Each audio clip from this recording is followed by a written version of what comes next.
Nice background, Raquel. Thank you. You gotta enjoy it as long as possible because it's getting Right. cold. So when it gets dark, you're gonna rush inside. Yeah, exactly. She's hoping for a short meeting.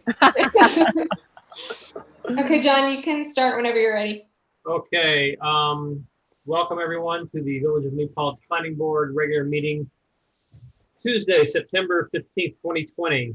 We're live streamed and recorded remotely. Present, we have Raquel Carrion, Dennis McGee, and Zach Bielecki. And also present is Bill Murray present. No, don't see him on there. Don Kerr, don't see them there. No, I don't see either of them. All right, we have Alana, our planning and zoning secretary, and Rick Golden. We have some initial administrative business to go over. Then we have two public hearings, one on the site plan, porch renovation extension PB 2009 5 Taylor Street. The second one on the site plan for new residential construction, PB 2006 54 Elking Avenue. We then have some public comments possibly, and then we have application reviews for both of those site plans. So with that in mind, why don't we get started here? So the very first thing we want to do is to take a look at the minutes of the meeting from September 1st, 2020. See if there were any edits to it. Everyone get a chance to take a look at those, please? Yes. Dennis, did you get a chance to take a look? Yes, I did. Okay, any additions or any subtractions, any edits? No. No. Okay, No, they look good to me. I think we got everything in there as I looked at it. Including that memo with the PA. Okay, with that in mind, I'd like a motion to approve the minutes. Second. Actually, need a motion to make a motion to approve the minutes. I motion to approve. A second, Second. all in favor? Aye. Okay, so those have been approved. So the next thing we are going to do is look at the approval of the PA 879 closure letter.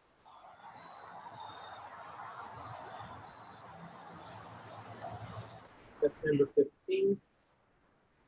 Everyone has that. It says memo to the Village of New Paltz Planning Board regarding PB 193 Huguenot Street, Hasbrook. Following trust and agency accounts established for the starting balance, PA number 79, PB 1817, $2,500. So that all law and all terms have been used by the planning board with reference to the application has been contacted and assured me there are no outstanding invoices. Publicly respectfully request that the planning board recommend to the treasurer and board of trustees that the following accounts be closed and that the remaining balances be returned to the application. It lists that the remaining balance would be $2,342.50. So what I need is a motion to close this trust and agency account for PA 79, PB 1817, 193 Huguenot Street, and the return of the $2,342.50. So motioned. Okay, second. Second. All in favor? Aye. Okay. So now we are to the part of the administrative minutes when administrative business when we would hear from the village board. Is there a representative from the village board present? No. Ulster County Planning Board, any representative there? Okay. And then from the EPB. No, I don't even have to plug them in at this point. And from the EPB, any updates from the EPB? No? Okay, so we're going to move right past that. So we are now moving to the public hearing. And we are going to start with That's good enough. the PB 2009 5 Taylor Street. The applicant is Walter, zoning district R1, SBL 86.26-2 All right, so, 9. I need a motion, please, to open the public hearing. No motion. Second. Second. Okay, so is there anyone here to speak to the site plan PB 2009 5 Taylor Street? Alana, do you have anybody? Not seeing any. Do you mean who, the homeowner? Is that what you're talking about? No, Sue, we're seeing if any member of the public chimes in on Okay. YouTube about it. Got it. But I'm not seeing anybody. We can wait a couple seconds, but I'm not seeing anything right now. Okay. There's nothing, and I didn't get anything in writing either about this application. Okay. So seeing that there is no one here, I need a motion to close the public hearing. No motion. Need a second, please. Second. So the public hearing for site plan PB 2009 5 Taylor Street is now closed. We are now moving to the public hearing for PB 2006 54 Elting Avenue. Applicant Rich Steffens, zoning district R2, SBL 86.42-5-13.220. So I need a motion to open that public hearing, please. I'll motion to open the public hearing. Second on that, Aye. Second. Sorry. and all in favor? Aye. Aye. Aye.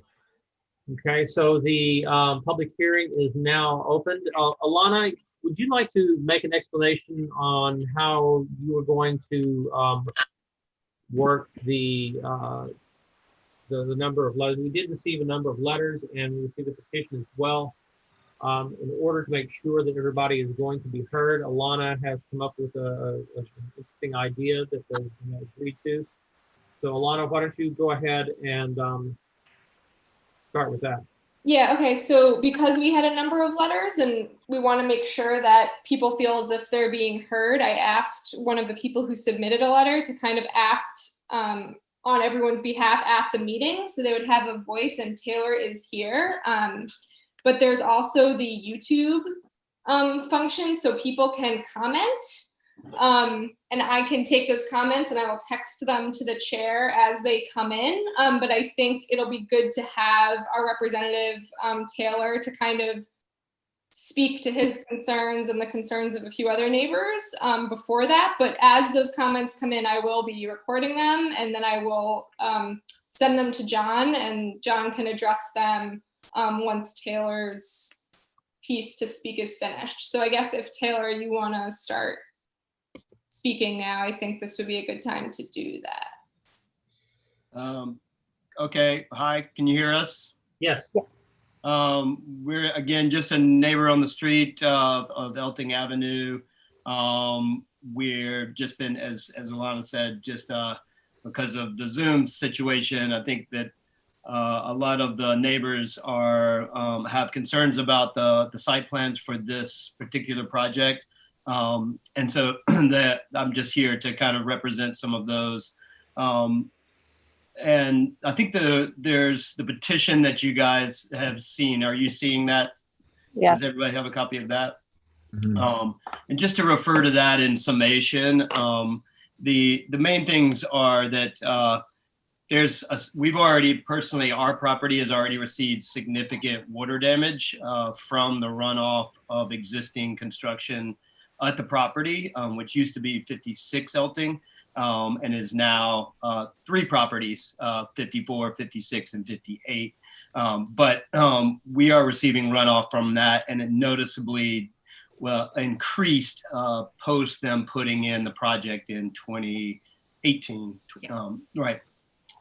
We are expecting that will only increase with the water runoff will only increase with further building there, and there's nothing to prevent paving of the driveway or other things that would create further runoff. So our personal request is that there be more study done around the environmental impact around that issue.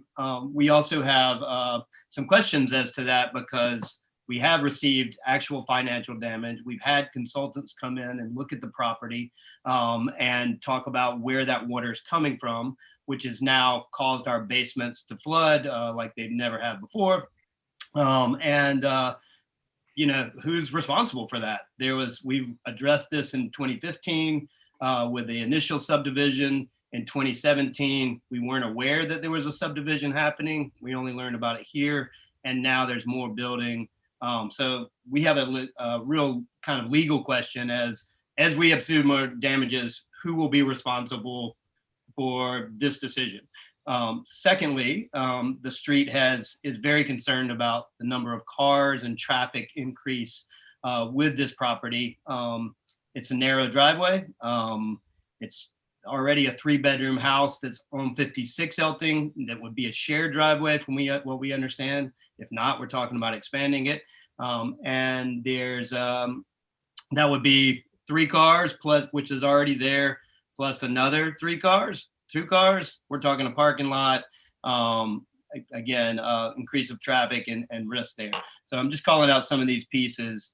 In addition, I just want to address a letter from Neil Battez, where he has referenced significant concerns around the size of the property of 54 Elting, as well as the proposed building on it.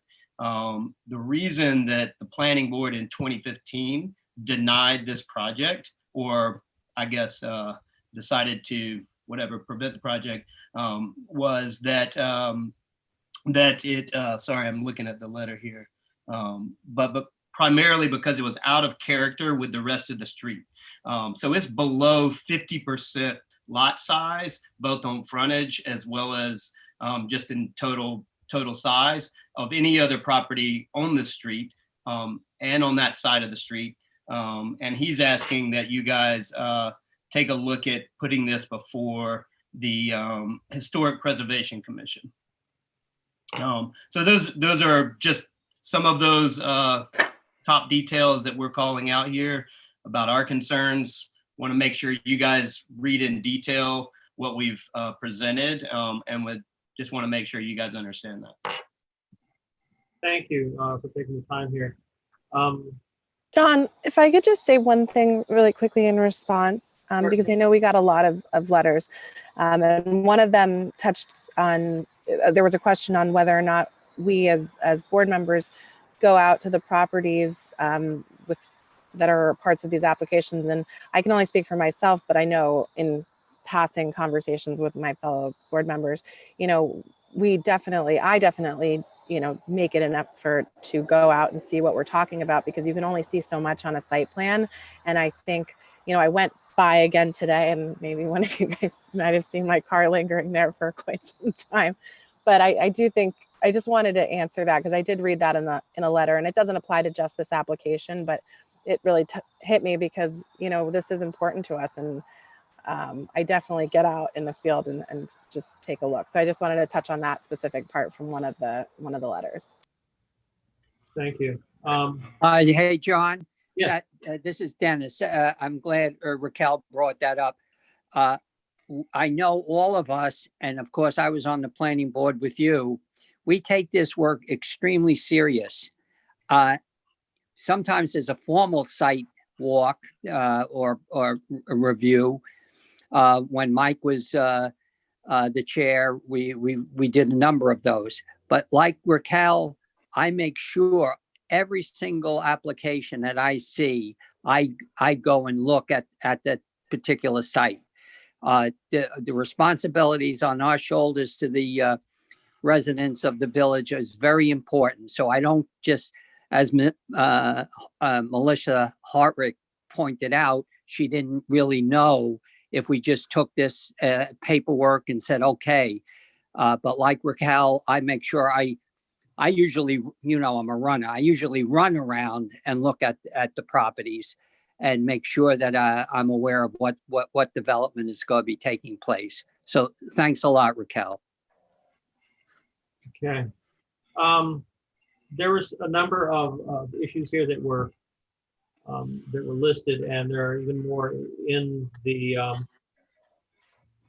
in the individual letters as well as the comments and the reading of the general things by Mr. Davis. So just to kind of summarize, currently seeing water run off from the two existing lots. Environmental impact is they're requesting to have that studied. Question about financial impacts, legal questions, mentioning of the increase in traffic, asking if it's going to be a shared driveway, and that the driveway size is in question, and a request for HPC review. That's just kind of in general. I know that in one of them from Mr. Harnick, that they said the current proposed structure appears to be very closely abutting the existing house on 56 Elting Avenue.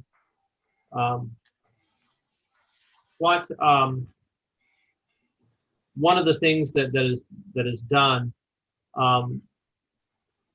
when a site is approved and when a building is approved is that they have certain things to answer that specific question. They have certain things that they have to comply with, including setbacks, so that they cannot be too close to the lot lines. And if indeed the property, if the structure meets within those setbacks or exceeds those setbacks, they do have to go for they have to go to the ZBA to get an appeal to do it.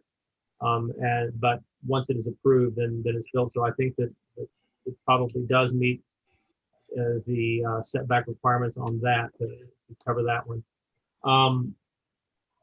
Some of the other things related to the existing structures and difficulties that are occurring from the existing structures. Once a house is approved, or once a building is approved and it is built, if there are issues with the runoff or anything from that structure, that needs to be addressed with the homeowner, in this case, Mr. Steffen. It's not something that we can do once it is addressed. We are dealing with the new one, the new area, the new building that is being proposed. So we can't go back and make any changes to what is already done. So we have to stick to the one area that we're looking at, the one site plan that we're looking at, which is 2006 and 54 Elton. And as far as the legal, Rick, would you want to weigh in on that?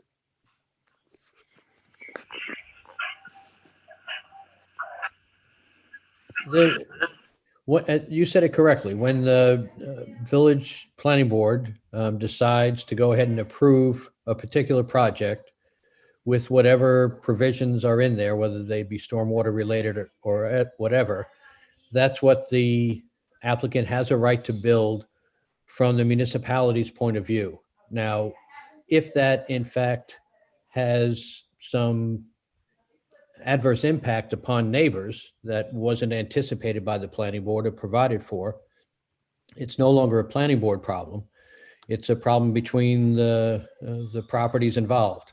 And there's various mechanisms in order to resolve that, but that's where the issue lies. It doesn't lie with, as John said, to go back and try to redo a prior approval.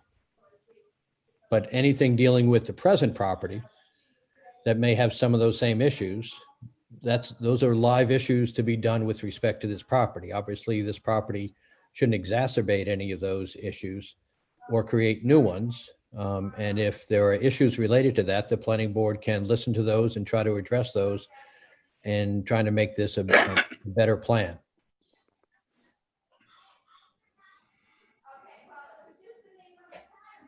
Okay, I'm looking at some of the information come over on the YouTube. One person is extremely concerned about having no potential rental property, including noise, tenant and guest traffic. Proximity of construction to our property where my child plays, walks the beautiful trees. John, your audio is a little fuzzy. I should turn towards my microphone as opposed to having my head turned. that might help. There we go.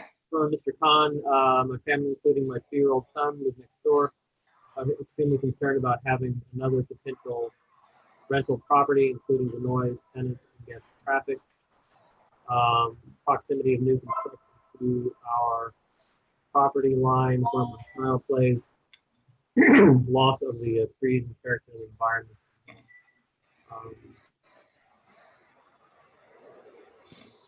One neighbor was concerned about fire trucks.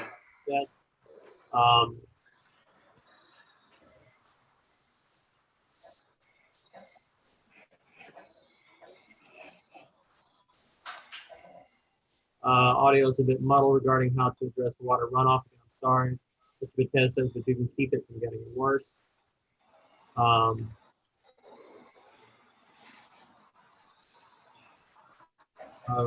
Reduced impervious area should be required. These are all mentioned in some topics that we can look at. Also, one of the issues that we have in terms of planning is that this is difficult, but it's something I try to explain to a lot of people that with the planning board, On TV. with the planning board, when someone comes before us and they have a proposal, they have an application, we have to measure that application based upon the standards for that district, that area, and for the lot and what they're proposing to build on that. And so we are restricted to those. And if a building meets within those within those restrictions, then the applicant has the right to have his application approved, his or her application approved, because it meets within those restrictions. And so many times we are not doing planning, we're doing compliance and making sure that the applicant complies with the rule. And the rules are codified in this big book and have been set out based upon the district, and that's what we're limited to. So many times we don't have a great deal of wiggle room at this stage of the process. Rick, do you want to amplify on that to kind of make sure it's clear? I feel like maybe I'm not being clear enough. Sure, just briefly. The way that land use regulations work is that the Board of Trustees pass regulations in the code, the zoning code. And it says what can and can't be done in certain districts, how far, how much of a setback each should have, how high a building can be. And so they're the ones that set the regulations. And if people want those regulations changed, then they can go to the Board of Trustees and ask for those zoning regulations to be changed. But while they're in effect, the planning board can't ignore those. And in fact, they're required to apply those as to any application that comes before them. So that if an application comes before them and if it doesn't meet those requirements, they can't approve it. And if it meets those requirements, then almost always they must approve it. Now they can modify it in some way under their site plan powers to say that, well, we want a driveway in a different place. We want a driveway of a different material. We want various other issues to happen with respect to the site plan. Drainage is one of the issues they can address, but they can't just say, we like or don't like an applicant and therefore we're either going to approve or disapprove, or we don't like this application and therefore we're going to approve or disapprove.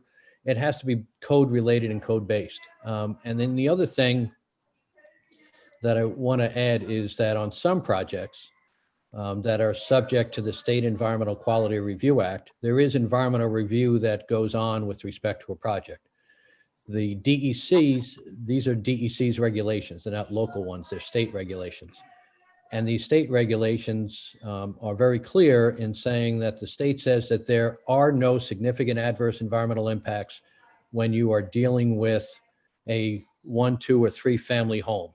So when it deals with the construction of 1, 2, 3 family home, it's called a type 2 action under the seeker regulations, and there's no further seeker review. Now, it doesn't mean that you can't, under the site plan powers that the planning board has, address some of those same issues, such as stormwater. But it's not that it has to go through an environmental review as some other application, simply because that's what the state regulations require. I don't know that if I can answer any other question, I'd be happy to, but I don't want to go on too long on this. That's fine. And then the site plans are presented in terms of the process. The site plans are presented early on. And at that point, that's where a lot of the discussion and a lot of the limitations that or modifications need to be agreed on. And that helps the process move along, because then the applicant has an expectation of what needs to be done. Now, Mr. Stephens, I believe you did present us a piece of paper here, and I'm going to read that here. It says, September 15, 2020, Village meeting called Planning Board. I will make the following changes to the 64 site, number 64 site plan. Park will be removed from the site plan. I will add bulk table to this site plan map. Mentions the. John, it's very hard to understand you. And now it's not always when you just face the mic. There's something with the quality of it that's a problem tonight. I'm very sorry. I'll just scoot closer and see if this helps any.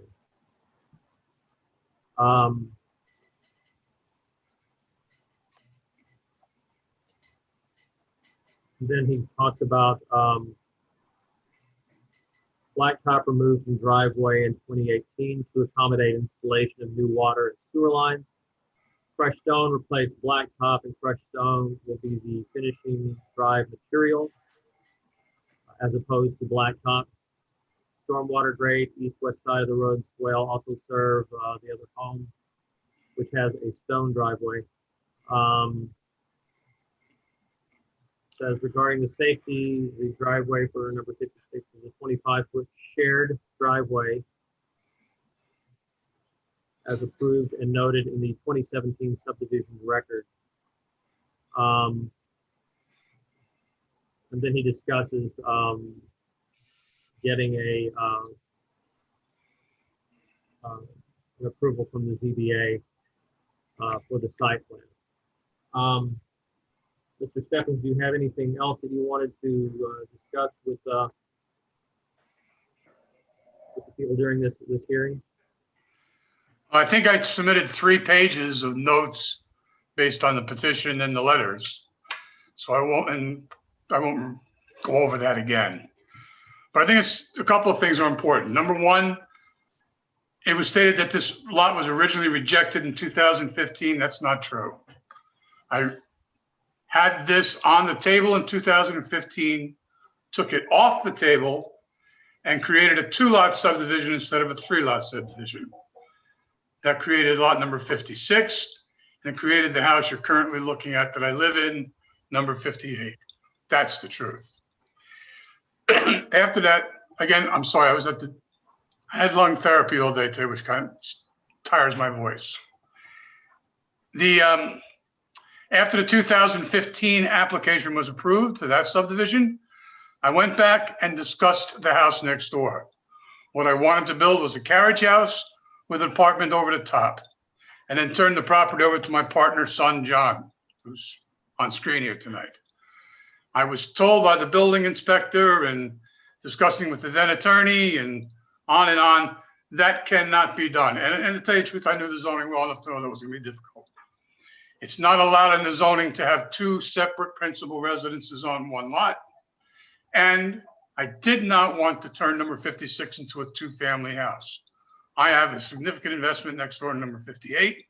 I happen to like the street, and a two-family house I felt was a detriment. So I didn't want to make it a two-family house. The only solution was to do the subdivision. I did it at more expense than anticipated, but I did the subdivision. And in 2017, we had a public hearing. We discussed it. The reason for the drainage discussions was that there was a village storm drain at the end of that driveway. It's one of the reasons the driveway was placed where it is.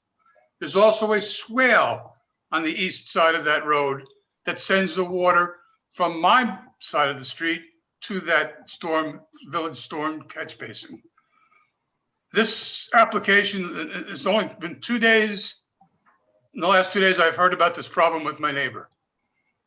I wave hello to him every day or whatever, but I never mentioned anything about me causing water problems. So let's go on from there. Number two, in 2017, we went through this whole discussion about this lot. And when it was subdivided, we imposed a footprint of a 24 by 32 building to show this was my intention for development. And we discussed how it would operate. And that was the size building that I presented still today. It's still a 24 by 32. It's a 2-bedroom house as opposed to what zoning would allow a 3-bedroom house. I left the trees in the front of the lot and the vegetation in front of the lot as much as possible for a number of reasons. But I think the greatest of all reasons is that I have probably the most significant investment of all on this street and was very concerned on how it was going to be developed. That lot, the best development for that lot is what I'm proposing, by my opinion. It meets all the code, meets all the setback, meets everything that I think is the best for that lot. Now, you can say the lot should never have been approved. That's not true. That lot is a 8,700 square foot lot. Zoning calls for 7,260. What's out of compliance are most of the neighboring lots that are much too big for this zone. This zone should be 7,260 lots and stop the face making. It's 7,260 lots. So this is what's in compliance. I sent out 28 letters, according to the village code, notifying people of this meeting. We got back 28 households. 10 households responded by petition and letter. So is that a significant amount of public outcry? I don't think so. To me, it's what neighbors should do. They should come and talk about the process. But when you talk about the process, you realize I'm building a smaller house than code will allow. I'm meeting all the setbacks. I've addressed every environmental issue you could possibly have with it. Where do we go from here? I've paid taxes on that as a buildable lot. It is a buildable lot. And contrary to the original statement, it has never been denied in the past. Okay, thank you, Mr. Stephens. Note here from Neil Betez, will the planning board have historic preservation commission weigh in, as I'm told we have with other recent applications? This is not in a historic district, so no, they will not be asked. Are there any other questions, any other comments that need to be made here before we end the public hearing? John, I would just like to mention one thing. And actually, Alana made a good point. I made sure, and I think the other members may have done the same, but I did read all of the letters that came in regarding the property from Hillary also from Lisa Curtis, Kristen Milsick, and of course the petition. And I read them 2 or 3 times, and I understand people's concerns about their neighborhoods. However, I think that Rich has addressed everything. And as you said, John, everything is according to code. And while we have empathy for their concerns, this project I don't see has any reason to be held up.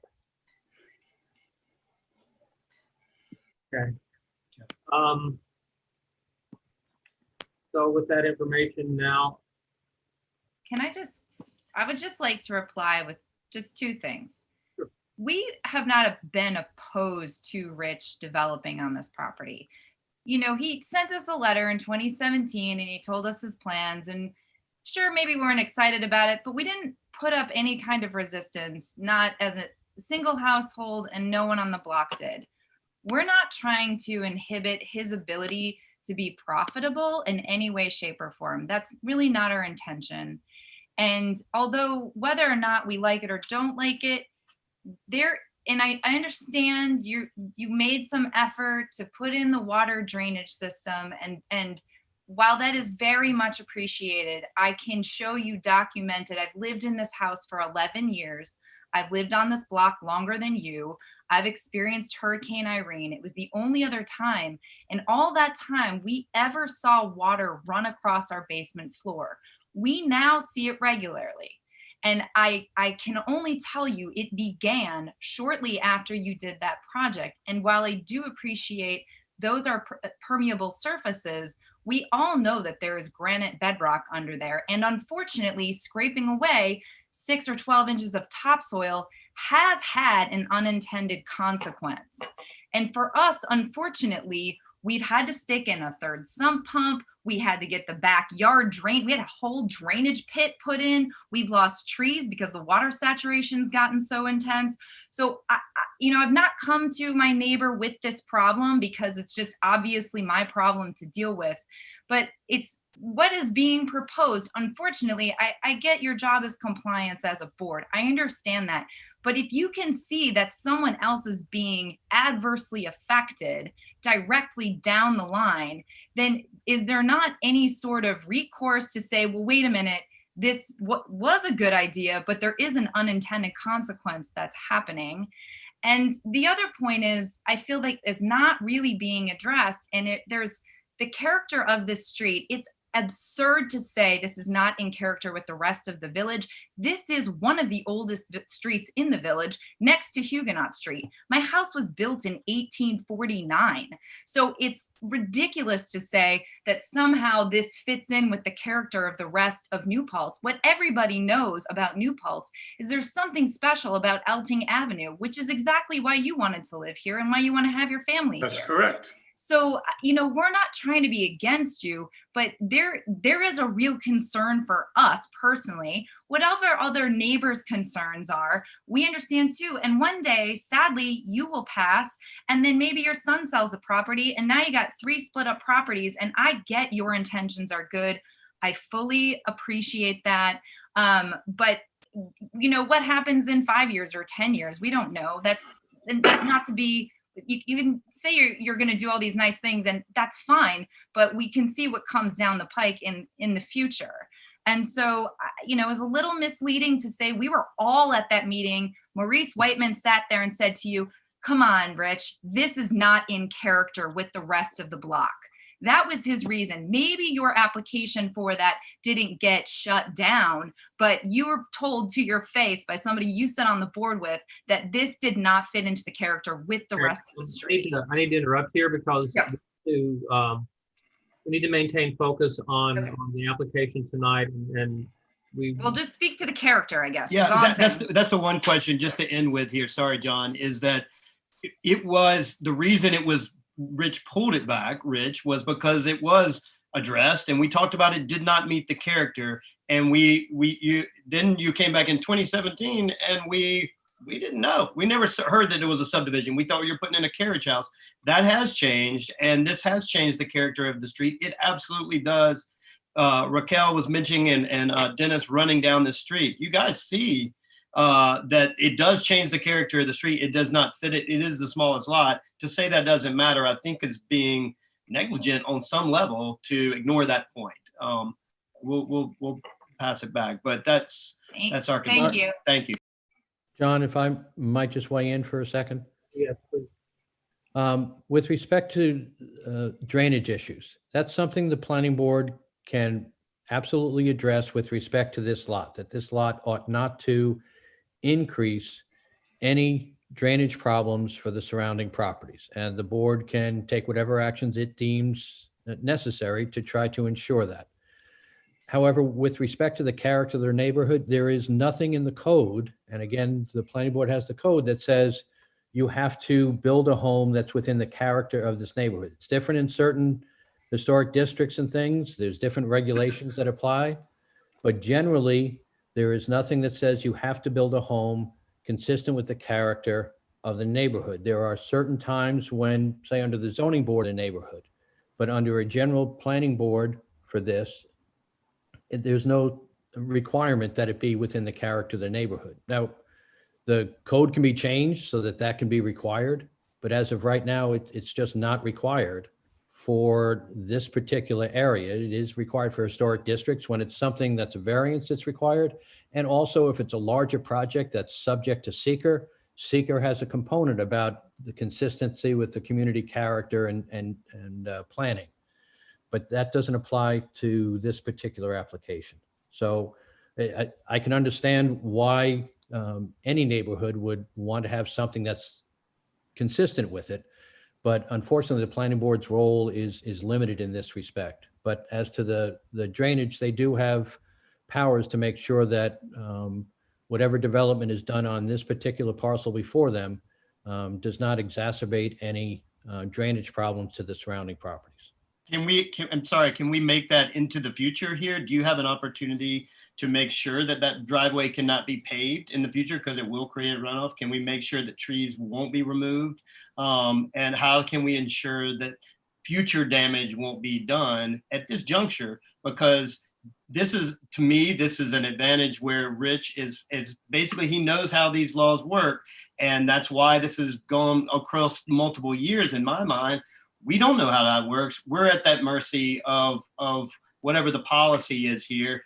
And obviously it hasn't changed. And obviously we, I guess, have to work for that for the future. But that's a concern. There's no protecting this property from next year being submitted to do something else with it. And as long as it's piecemeal, it's in code, you know? So to me, I just don't see any way that we can protect ourselves, I guess. Well, the planning board has the ability that if they believe it's now being proposed to have a permeable driveway, gravel driveway, and that's going to be part of the plans, and that's what gets approved. Neither Rich nor anybody going into the future can change that without coming back to the planning board and saying, we want to now pave it. At that point in time, the planning board will have to address whether or not there's sufficient reason to go ahead and allow that, or whether or not it's important for it to continue to be permeable. But this board can say that that's a condition of an approval. They can also say if they believe, for instance, that the trees are necessary for purposes of drainage to holding together the soil and everything else, they can require that certain trees not be removed, or that if they become diseased or die, that they be replaced and kept in a vibrant condition. Those are things that the planning board can do to touch on those issues, but they're not they can't solve everything. Can I just add one little point? A lot of the drainage problems we have on this street come from the college. The expansion that's happened uphill. Water comes downhill. Behind my house, behind John's house, is a huge parking lot from student housing. Huge parking lot, full of cars. Unpaved, huge parking lot. Across from that, we have the college that adds blacktop after parking lot without respect to us on the lower below. The water coming to other people's houses off the street, my drainage system on 58 is tied to a pipe at the very bottom of my driveway, right in front of the swale, sending it down to the grate. I don't know how it's getting over the hump of the road, beyond the swale and past the grate. I don't know. Maybe an engineer can figure it out. 54 is designed with one driveway, with a swale to the south side pointed directly at that same catch basin. As far as scraping the land, I added gravel to the lot, not scraped it from it, in order to create the pad up top. And the blacktop, yes, it was removed and new gravel was put in its place. And it's my intention to keep it a gravel driveway. And if you want to make that a restriction, go ahead. You'll not find any of my houses that I've ever built in this town that have a blacktop driveway. That's just one of my little things. Go ahead and make it a restriction. John, if there's maybe no other public comments, maybe we can move to close the public hearing, because I know we can still, the board can still discuss it once we get to the second part of the agenda. Okay. So no one else wants to speak to does anyone else want to speak to the application here in this public hearing? Well, just a quick question about closing the public hearing. Will that mean that public hearing is permanently closed, or because I'm not sure that tonight is the time to do that. I think that given that we got all these comments today and in the last 2 days, we may want to leave the public hearing open and allow more neighbors to submit their comments. Yeah, sorry, Zach, I misspoke. No, that's fine. You're quite correct. If we make a motion to close the public hearing, we get a second on it, and if it is voted down, then the public hearing is not closed. Is that correct, Rick? A simple nod of your head would be okay if you wanted to do that. Yeah, it didn't close, and so you would then go ahead and adjourn the public hearing until the following meeting. You need to adjourn it to a specific date to continue the public hearing. Right. So if it does pass, then the public hearing is closed. And then we move to the last section where we try to create a resolution that would address the property, the application, whether it would be the resolution passed or not is something that and then when we go into that resolution, we can then make modifications such as requiring a permeable surface drive, water runoff, or the swale. I would say that as the language is drafted for the current draft resolution, it is not based off of our conversation today, I would not feel comfortable closing the public hearing. That's just me. But Zach, you can, or anyone else can. I think that's what John's suggesting. All we would have to do at this point is get a vote which would say that it's not going to be closed. Unless, Dennis, you feel like we ought to continue this public hearing? Yeah, I think Zach made a good point. Since there were a number of people having concerns, I would keep it open to the next, like as Rick said, we have to give a specific date to keep it open till the next planning board meeting so that other people can weigh in on the issues. Okay. So it appears that the consensus of the board members is that we should continue this public hearing and keep it open. Alana, what is the next meeting for the planning board? Next, the first meeting in October is October 6th.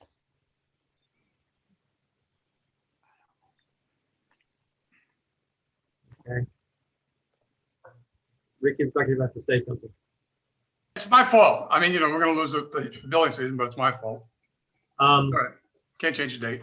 So the next meeting is on October 6th. And with three of the three board board members there saying that they want to keep the meeting open. I'd like to make a motion to adjourn the current public hearing It's got to extend it. and, Can't turn it. well, then okay, then to extend it to our October 6th meeting.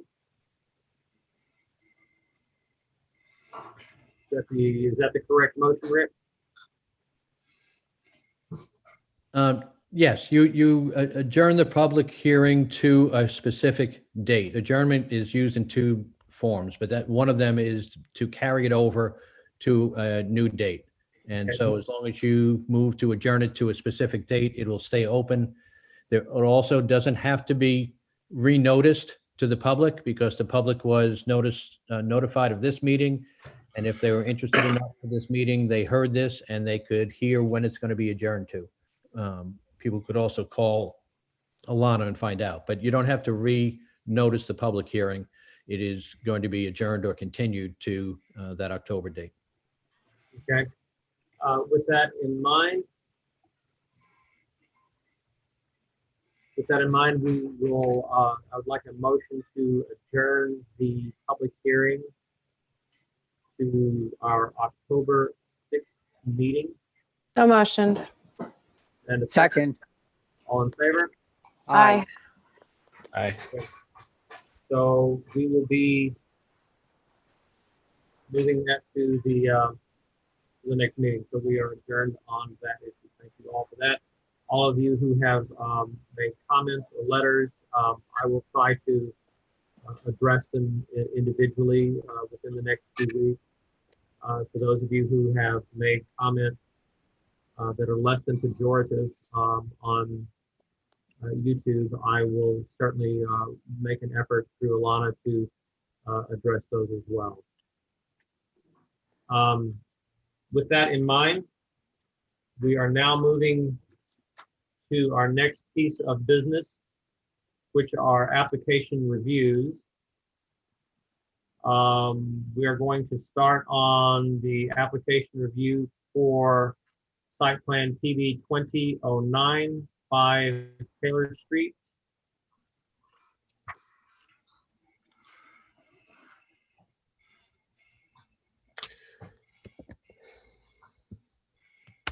And with that application review here, do we have any questions for the applicant? No? No, Okay. I think we're good after last time. Okay. With that in mind, then we have we do have a resolution that has been drafted in anticipation of the board's approval. To read this, Rich, would you mind go ahead and muting your screen there, buddy? Mr. Stephens, would you mind muting? Leave? Okay, got it. You don't have to leave, but we need you to mute if you would, please. Oh, you did? Anna, Okay. could you mute him? There you go. All right. So with that in mind, we're moving on to the resolution of the site approval, 5 Taylor Street, planning board application PB 2009. Whereas on or about, and it gives the information with the site plan to extend a pre-existing porch, to follow our significant plans and submitting form in part the basis for the planning board's action on the matter. Site plan dated, floor plan and elevations dated, gives the information there as part of this application. Says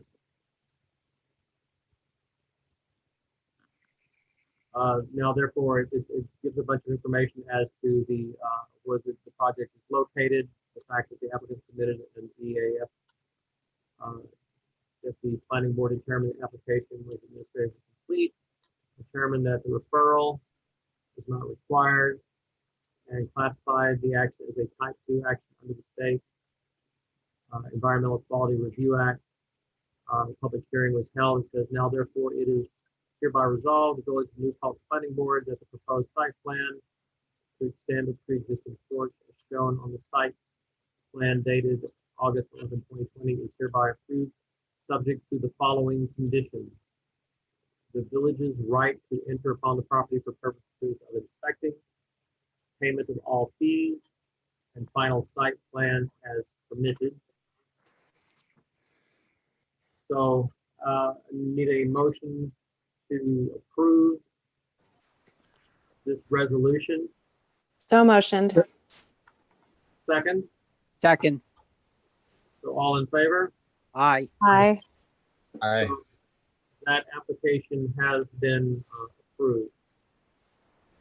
Lana, I will somebody try to sign that for you. Sounds good. Thank you. So the next question is,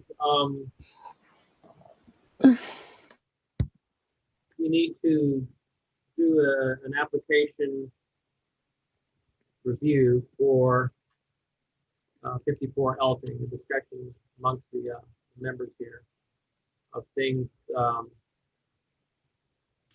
related to that. I would like, if we could, to get from the board members some questions that they would like answered, some issues that they would like addressed, so that I can, or we can then speak with the applicant and with those who presented those questions and determine some answers that might work to resolve the situation. So, Zach, what issues do you have in particular that you would like to see addressed? Well, the first was that it was not clear to me what from this site plan. The site plan was somewhat difficult to read because it was all handwritten, but it wasn't clear to me what the lot frontage is. I know the minimum is 50 feet, and I don't see the dimension of parcel B on this map or parcel A. So the lot frontage is in question and dimensions of parcels A and B. Yeah, and the lot coverage and the new building plus the driveway plus the parking area. It seems to me like it's approaching that 30% maximum lot coverage. So I guess I would have to see a detailed breakdown of the dimensions of all the impermeable surfaces to see how they added up.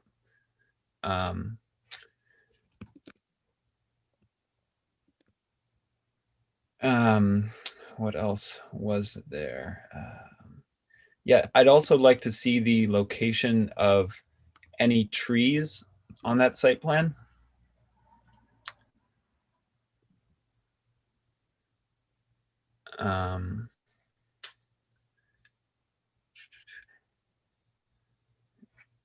And yeah, I do think that we should add some conditions to the resolution about making the driveways gravel and any other drainage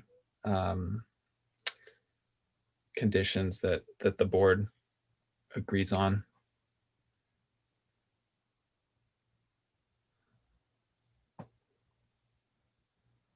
Okay, let me just go over this to make sure I have everything here. Questions about the lot frontage. You'd like to see the dimensions of parcels A and B. Concerning the lot coverage, you would like to look at the dimensions of the impermeable surfaces, including the building.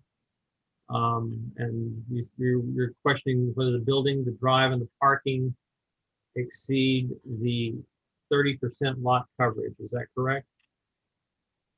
Yes, and Rick, I have a quick question for you. I believe that even though the driveway will be gravel, it's still counted towards lot coverage, correct? Actually, that's an issue for Corey. You might want to call Corey. I'm not sure Okay. whether or not there are some instances where it might be considered for coverage and others that are not. I believe it's coverage, but I would check with Corey.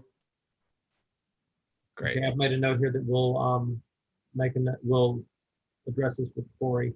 Also, you would like to see the location of the trees on the site plan, and you would like to see conditions added on driveway, making it a permeable surface, and add conditions on drainage. Are there specific conditions on the drainage that you're looking to add? I think that's a discussion that the whole board should have. I don't have any myself. Okay. All right. Raquel, what? John, can I address for a second the drainage issue? Generally, it is accepted that when there is development on a property, that development should not have any increased rate of discharge off of its property post-development than it had pre-development. Right? It doesn't mean that, let's say that pre-development, there was 100 gallons a day that ran across the property in a single day, or let's say in 5 hours, 100 gallons went across in 5 hours. Post-development, it has to make sure that 100 gallons won't go off of that within the 5 hours. Now, because it's more impermeable coverage, there may be 200 gallons that need to be released, but then there has to be mechanisms in place to sort of stall some of that and have it go more slowly over the course so it never increases over and above the pre-development issue. And there's very simple ways that can be accomplished by simple drainage ponds or retainage ponds. But I think the issue is that nobody really knows whether or not there is more drainage that is going off pre and post development. Really, you do need an engineer for that, and you can have either the applicant come up with an engineer, a professional engineer who gives that, and you're allowed to rely upon that. Professional engineers have this public duty about them to be honest and forthcoming with respect to their representations. That's why they're licensed in the state of New York. Or the planning board can ask its own village engineer to go ahead and look at that. I think it's very hard for the planning board to come to a conclusion about whether or not this is going to be exacerbating the current situation or not. Rich brings up some good points that the drainage that they may be complaining about has really nothing to do with his property. It may be dealing with other properties, or maybe the neighbor's correct that it has been. Certainly nobody is questioning that at some point in time, consistent with some development, theirs has increased, but that's not necessarily a cause and effect. That's just an indication. So in my mind, it would be best for the planning board, but it's up to the planning board, but it'd be best for the planning board to ask an engineer, its own engineer, to look at the situation of drainage and then come up with a design if necessary if there is more going off of the property as a result of this proposed development, that it be done in a way that doesn't increase it above what the pre-rate of discharge was prior to development. If I could just piggyback on what Rick is saying, I mean, I wouldn't feel comfortable going ahead with something that, clearly we have people coming forward to speak about. And while, as the Davis has said, the first project might, have been approved, we cannot say that the initial project didn't cause certain things that we can now sort of step in and prevent. So I would love that if we could get an engineer's review, and even if we do find that that isn't the case and we're able to move forward, it's better than being stuck at this point. But I think in terms of the drainage issues, I couldn't personally speak or assess what they might be, and I don't think Zach could either, but that's just what I would suggest. Good points. I will address this with the,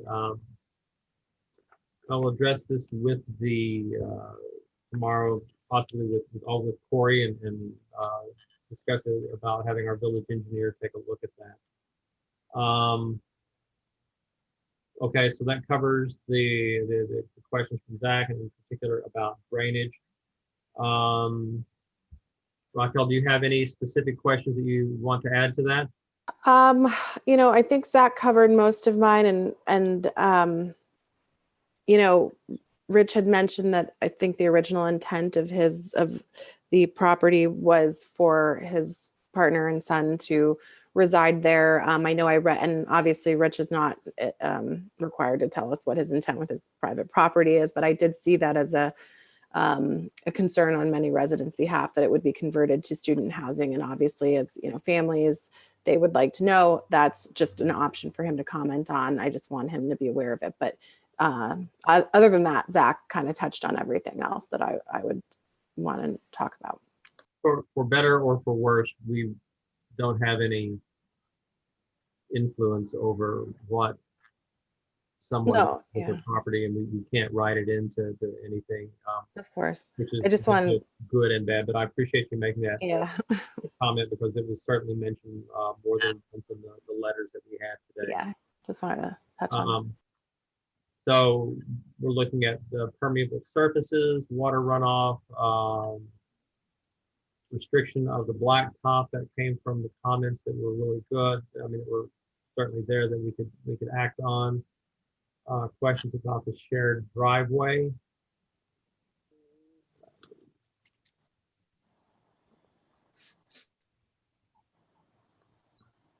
And the dimensions there is one question.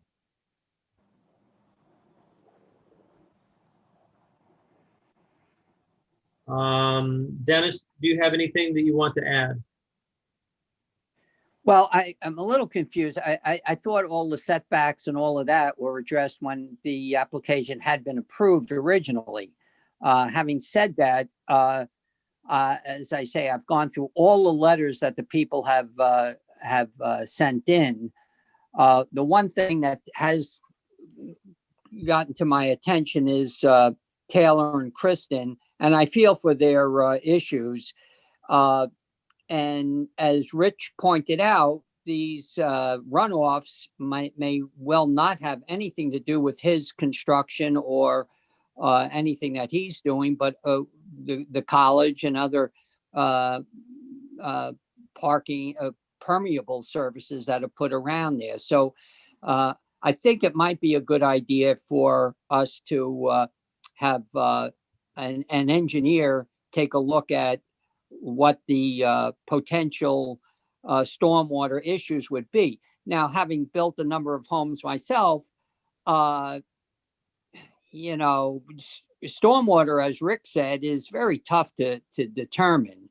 If it's 50 gallons in 5 hours, how are you going to really determine it until after you've put in the footings and the foundation?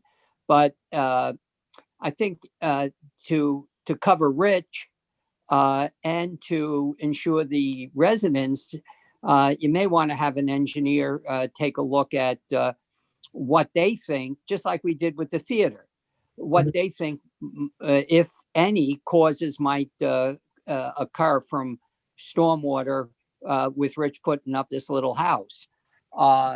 So, yeah, I'm in agreement with that. I don't have any other issues. I've looked at that. You and I were both on the planning board when this came before us. We looked at it thoroughly. My understanding was that Rich wanted to put up the second house with a garage with an apartment for his son, knowing having houses in R2 zoning that used to allow this and no longer do. Only way you can put up another residence on a property is to subdivide. So that's what he's done. But to protect, again, Kristen and Taylor, or just to help them out and see where this runoff is coming, I think an engineer's opinion might be well taken. Other than that, I have no other issues. Okay. All right, so there's a list of things that we want to have them look at. Also, I'll call through the letters that were sent and try to pull some of the questions that were detailed out of there and that directly affect the present as opposed to the past. And I'll draw those up. Hopefully, I will have them done by tomorrow afternoon. I'll get them to Alana, who can get them over to Rick and to the other board members. And we can act on those, and hopefully if we can have action on those taken care of by Thursday, then I can submit those to Corey asking for his help on this and also make Mr. Stephens aware of what we are asking and what will be occurring. This would be fair to him, and I believe that would get us started down the road. Anything else that we need to cover on that? I do just want to say that the Ulster County Planning Board did get back to us and they determined no county impact about this application. No county impact? Yeah.